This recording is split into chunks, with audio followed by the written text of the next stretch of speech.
নানা কর্মসূচিতে দেশের বিভিন্ন জায়গায় ভূমি সপ্তাহ উদযাপন হয়েছে। গাজীপুরে বর্ণাঢ্য শোভাযাত্রা, আলোচনা সভা অনুষ্ঠিত হয়েছে। সকালে জেলা প্রশাসক কার্যালয়ের সামনে থেকে একটি শোভাযাত্রা বের করা হয়। শোভাযাত্রাটি শহরের গুরুত্বপূর্ণ সড়ক প্রদক্ষিণ করে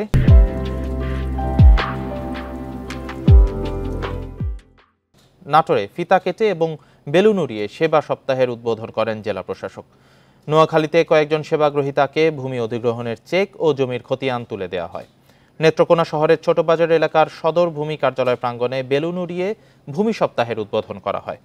পরে সেখানে সংক্ষিপ্ত আলোচনা শেষে শোভাযাত্রা বের করা হয়। একইভাবে ভূমি সপ্তাহ উদযাপন করা হয়েছে নওগাঁ, নড়াইল, ঝিনাইদহ সহ সারা দেশে।